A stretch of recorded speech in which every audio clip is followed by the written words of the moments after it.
The NEA, their Foundation Global Learning Fellow, Wendy Turner, says SEL is now the top priority. And it is no exaggeration to say that that has displaced any semblance of academics as the primary concern for our educators. They're proud of this. They're doing it to your children as we speak. And folks, it's about control. It's about manipulation, not education.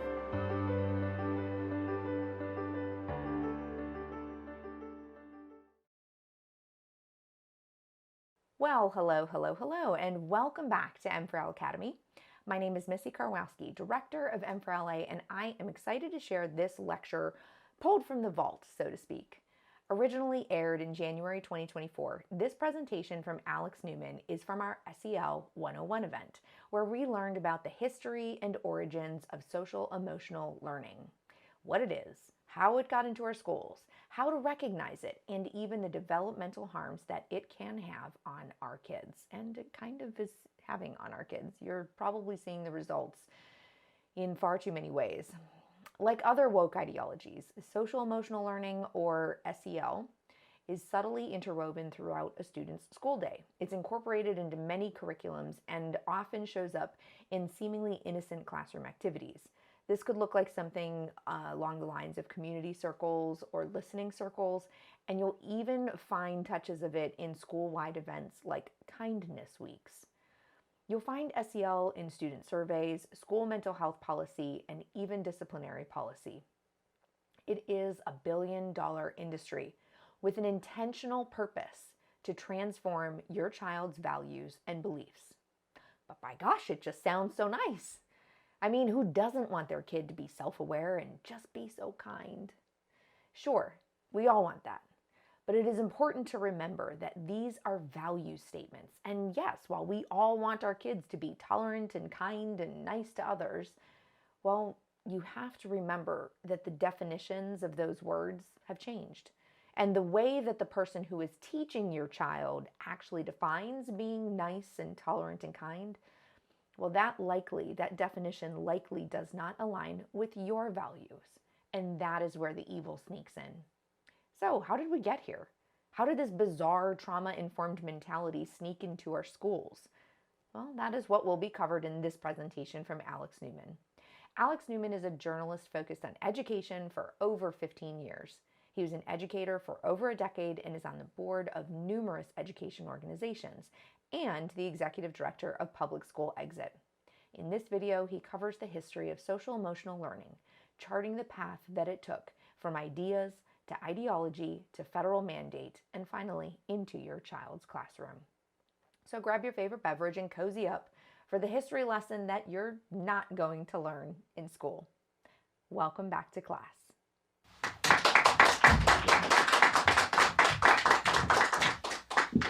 Thank you guys so much for being here in person or for watching us over the live stream. Really appreciate it. It's a great honor to be here. And before I start, I got to talk to you about these pronouns, right? We're being told that we just need to use the pronouns and what is it going to hurt? And I'm here to tell you that actually pronouns can kill.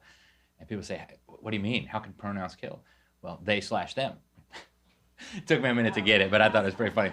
So we're going to talk about the history of social emotional learning today. And before we even do that, I'm going to argue that the whole idea behind SEL goes back centuries. Not necessarily the specifics of it, but the idea of manipulating young children to believe things that they wouldn't have believed otherwise, things that their parents would have never found acceptable.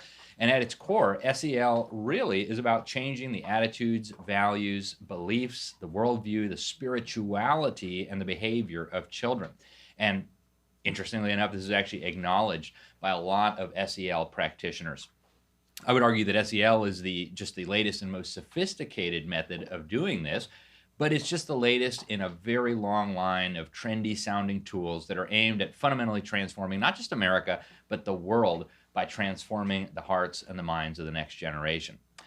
So one of the very obvious precursors to SEL was called values clarification. And I still remember as a child at an international school being subjected to this values clarification. This was actually launched in the United States in the mid-1960s.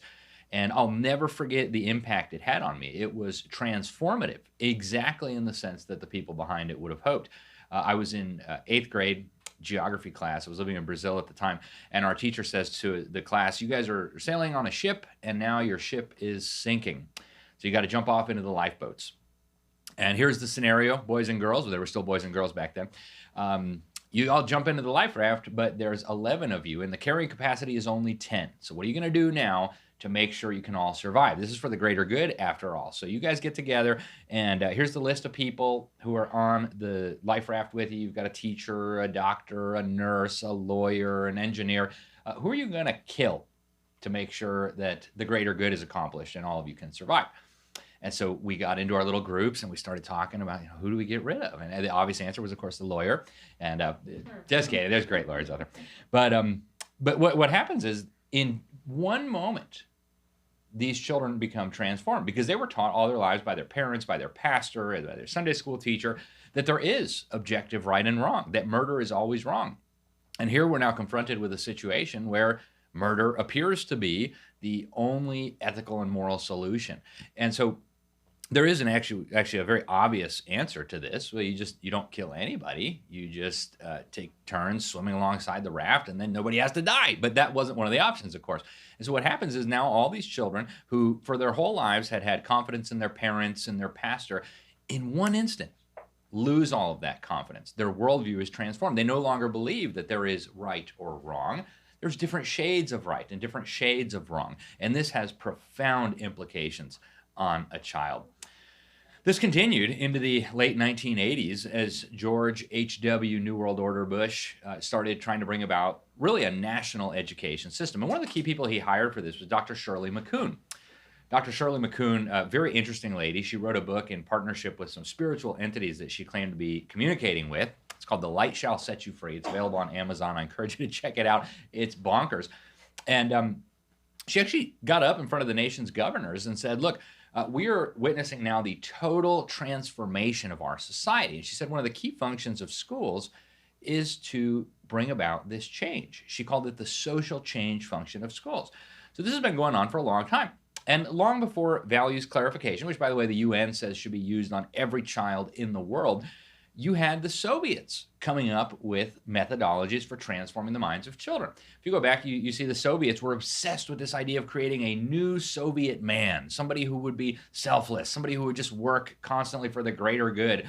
And ironically and terrifyingly, the work of some of the key Soviet psychologists actually underpins SEL, and many SEL practitioners acknowledge this all the way to today. I refer, of course, to Lev Vygotsky and his associate Pavlov, infamous for his experiments with dogs. So think of SEL as a kind of Soviet-esque effort to create a new kind of person.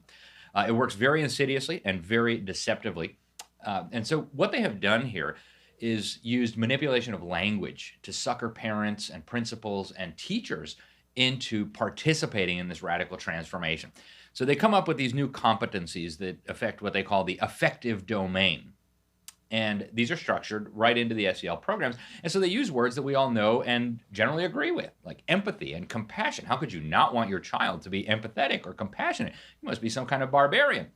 And so parents say, oh, well, I want my child to be empathetic and compassionate. I want him to have self-awareness. What you don't realize is that they mean something totally different than what you mean, right?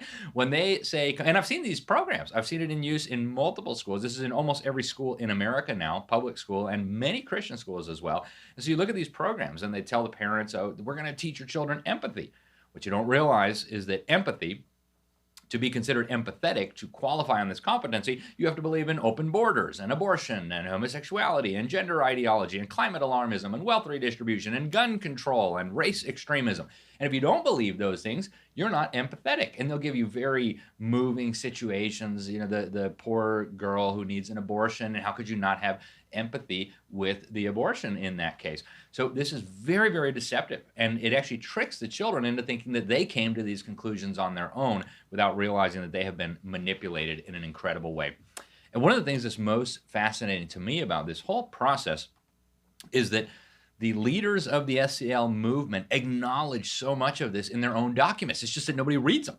If you go to the leading organization promoting SEL today, CASEL, the Collaborative for Academic, Social, and Emotional Learning, funded, of course, by Bill Gates and the Rockefellers and a whole bunch of other nefarious characters. I pulled this right off their website. They say SEL competencies can be leveraged to develop justice-oriented global citizens. Well, you might believe that global citizenship is a good idea, but that's a value judgment. And who do you think you are, public school, to impose that value on my children with my tax dollars without even getting my permission? So they're bragging about what they're doing. They say that these programs will get, and this is right from their website, these programs will get children to assess power dynamics and confront issues of race and class across different settings.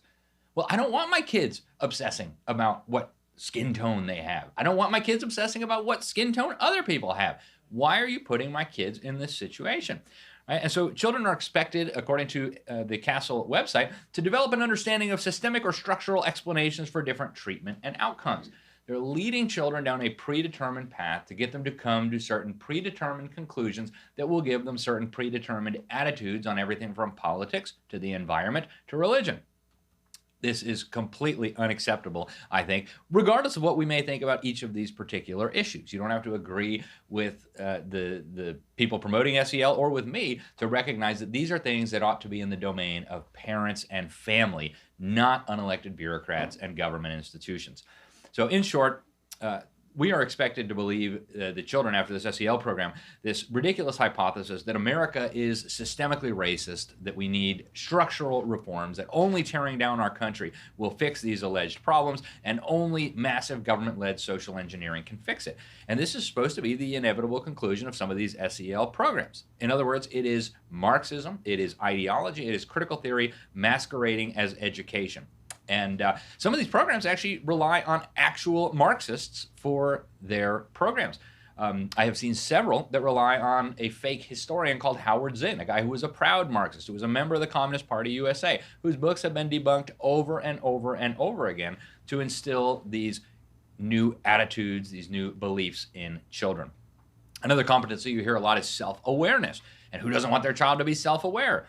Well, what they actually mean when they talk about self-awareness is they're going to pound Marxist notions of gender and race into the minds of your children, these notions of power and oppression, this hyper-focus on identity, and are you oppressed? Where is the intersection of all your identities?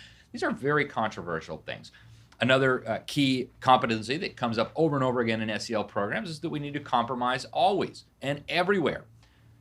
Do we really want our children to compromise always and everywhere? Should they compromise their moral values, their principles, their liberty? I mean, do we want our daughters to compromise when a boy is harassing them? I would think not. So these are things that are very controversial. Now, my first exposure to SEL was in Florida. A friend of mine was teaching history in a public school, 7th graders, and he was asked to teach, to show a series of videos to his first period students. He was a history teacher. And he sent me these videos. He said, Alex, I'm being told I have to show these to my students if I want to continue my employment here. These videos, I watched them, I actually exposed them. I wrote an article about them. They glorify homosexuality and bisexuality and transgenderism under the guise of promoting inclusiveness. How do you feel about that, right? Is the topic that comes up over and over and over again. Now, of course, the people pushing this think it's great. They think that this is the inevitable arc of history, that we're getting more and more progressive and inclusive and all the rest of it. But again, this is usurping the authority of parents over their children, and it's happening in a very surreptitious way. In short, we are being misled and lied to. What these SEL fanatics are trying to do is reshape our society and the world by reshaping the hearts, minds, values, and beliefs of the next generation. So let's do a historical roundup in the few minutes that I have left here. If you go to the early 1800s, values in America were almost universally a belief in the 10 Commandments, the Golden Rule, do unto others as you want others to do unto you, marriage and family as the organizing unit of society. Government exists to punish evil, not to educate your kids or give you free money or health care. Private property is as close to sacred as can be. After all, God said, thou shalt not steal. And God gave us our rights. Government exists to protect those rights. This was the almost universal understanding of Americans at that time. And then somebody who thought we need to change that came along. His name was Robert Owen. Rejected Christianity. He was a Welsh utopian. Rejected the ideas of Christianity, private property, family, etc., and set up a communist commune in Indiana. When his communist commune failed, he concluded the reason why is that these children had been educated and raised by parents in an individualistic Christian society. And so the solution was to have the government take over their education. And he wrote very extensively on this. He wrote an essay called The New View of Society, or Essays on the Formation of the Human Character. And as you read it, you think, wow, that sounds a lot like the SEL fanatics today, right? We're going to use education to change the mindsets of your children. Now, this didn't take root in America very quickly. It went to Prussia via the ambassador. And Robert Owen brags about this in his autobiography. He says the Prussian dictator so much approved of these ideas that he ordered them implemented in his country. And that eventually paved the way for the government to take over education, not just in Prussia, but in the United States as well. Now, one of his associates, a man called Orestes Brownson, described some really incredible things in his collaboration with Robert Owen and another woman who was working with him. He wrote something called The Oration on Liberal Studies. And he said that the purpose of this operation that they were engaging in was to shift public opinion so that the government could take over education, and to elect legislators who would support that idea. And he says, and I'm quoting here, the great object was to get rid of Christianity. Not by arguing that Christianity is silly, not by debunking the principles of Christianity, but by capturing the hearts and minds of children and manipulating those children into a certain predetermined outcome. Now, the system in Prussia was imported into the United States by another man who wanted to socially engineer society using the school system. His name was Horace Mann, got himself selected as the first ever Secretary of Education. He was in the state of Massachusetts. Of course, that was we didn't have state or federal education bureaucracies at that time. And under the guise of ending sectarianism, he wanted to de-Christianize education. He thought that if we could use these progressive new methods, we would reduce crime by 90%. And he publicly said that we who are engaged in the sacred cause of education are entitled to look upon all parents as having given hostages to our cause. That all paved the way for John Dewey, another man who had a different set of values, a different set of ideas that he wanted to instill in your children for the purpose of fundamentally transforming society. He was a religious man. He co-authored the Humanist Manifesto. He was an admirer of the Soviet Union, and he wanted a socialist and communist America. But he knew revolution would never work. So we needed to have a revolution in the classroom that would fundamentally transform these children. With help from the Rockefellers and other very powerful people, including many in the new field of psychology, he was able to basically take over education in the United States. And let's fast forward now to the 1960s. We had a Yale psychiatrist, Dr. James Comer, at Yale University, one of the leading luminaries behind SEL, started exploring something he described as emotional intelligence of children in New Haven, Connecticut, and trying to get schools more active in dealing with the so-called mental health of their charges. And he got a lot of followers over the years. Other people from Yale, including Dr. Peter Salovey, a psychologist at Yale, and they eventually teamed up in the 90s with Daniel Goleman, a New York Times reporter who popularized all these ideas. Then they partnered with something called the Fetzer Institute to disseminate these ideas and these teachings, and that's where things really get weird. I was on CASEL's website before they scrubbed all this. I was working on a piece for the Epic Times about this, and right there on their history tab, they said that the idea for SEL came out of the Fetzer Institute in, I think, 1994. I thought, that's interesting. I've never heard of the Fetzer Institute. We have to dig more.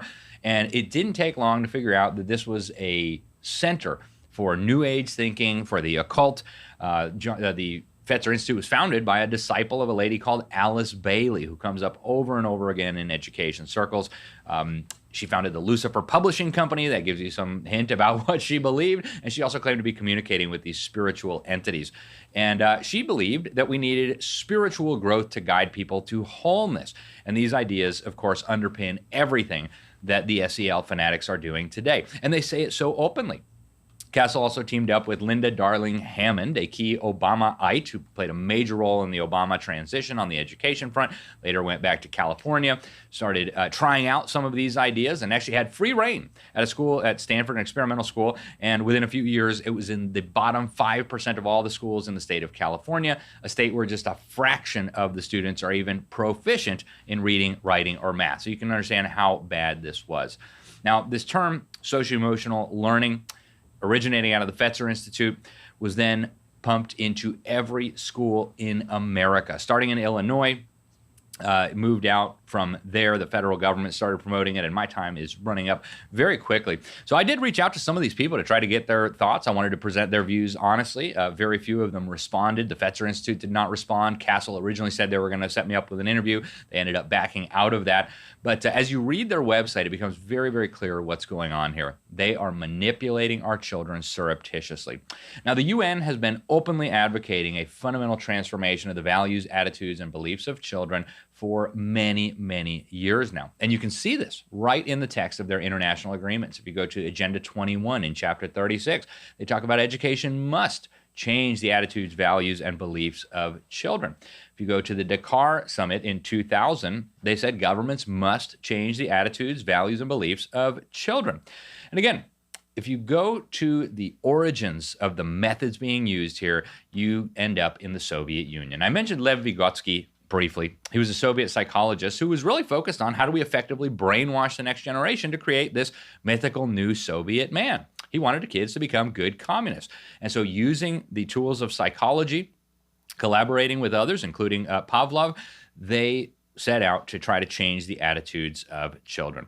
And again, Vygotsky inspired the SEL promoters by their own admission. You can even look in the peer-reviewed literature on this. They credit Vygotsky as one of their inspirations. They use many of his tools.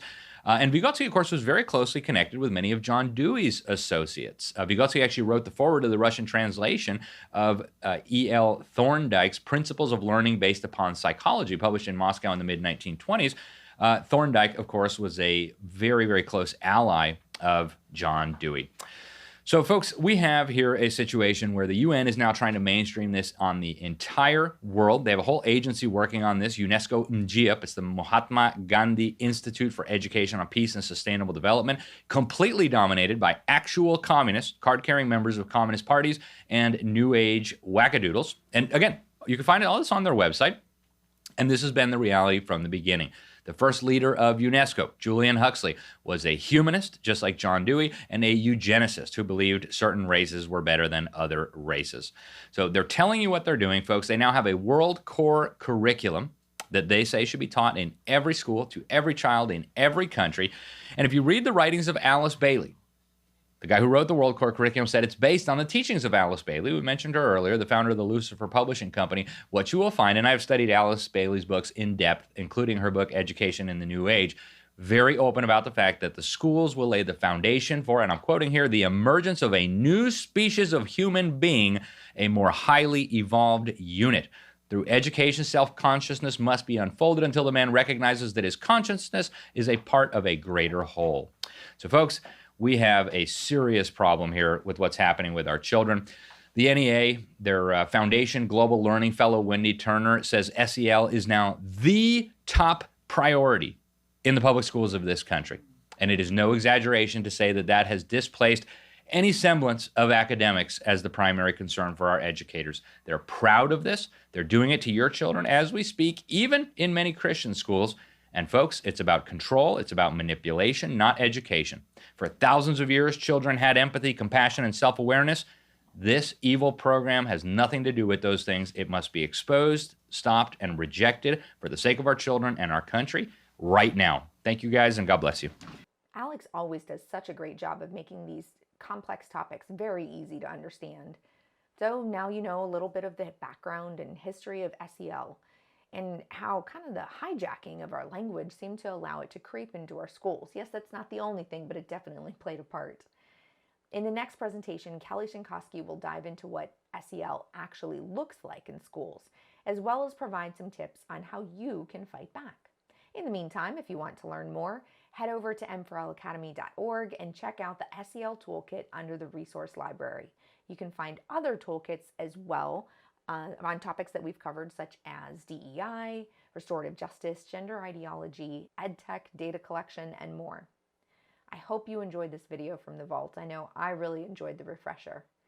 M4L Academy is here as the school for parents, grandparents, and friends who are fighting to preserve liberty, focusing on issues that impact kids, schools, and parental rights. We educate you on the issues and equip you with the tools and resources you need so that you can effectively engage in your community. As James Madison said, the advancement and diffusion of knowledge is the only true guardian of liberty. and that is the mission of M4L Academy. Thanks for joining us today. Class dismissed.